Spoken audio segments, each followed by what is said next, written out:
Okay, so that was the entire backtesting and optimization section of this course. And at this point, you should have everything you need to move forward. And at this point, before moving forward, I do want you to go ahead and get the backtesting process and optimizing process completed, because that's something you need to have completed before you move on and create a risk management plan around your entire strategy, your entire backtested and optimized strategy. You need all that information before you can start actually creating this risk management plan. And what I want to do next here is organize your next steps for you, because again, I know that that was a lot of information and it probably got a bit overwhelming at some points during that section of the course. So right now, your very first step is to test with a 1-to-1 reward to risk ratio.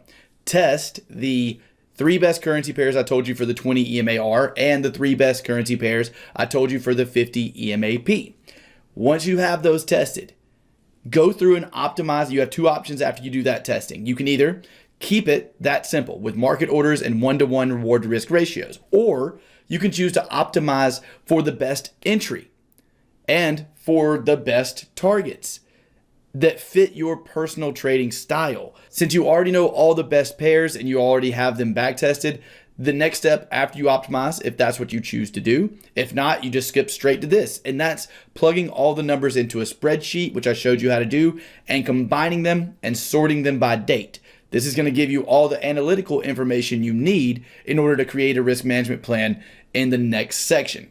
Once you have all the data into a spreadsheet, you have all the analytical data like your reward to risk ratio, your winning rate, your overall ROI or return on investment. You should see your projected ROI is what I will call that. Nothing is ever set in stone. These are just the best projections we can make out of backtesting and optimizing. Your projected drawdown. Once you have all those numbers in place, if you're comfortable with those results, then go ahead and move on to the risk management section, which is right after this. If you're not comfortable with those results, go back to the drawing board in terms of optimizing and continue that process until you are comfortable. And that's when you know you're ready to move on to the risk management mastery course, which is the very next course. I look forward to seeing you in that next course. If you have any questions about this section after watching it a couple of times, as I've said in previous videos, just go ahead and email me, Steven@thetradingchannel.net. That's Steven with a V at thetradingchannel.net, and I'll clear up any doubts that you have about this section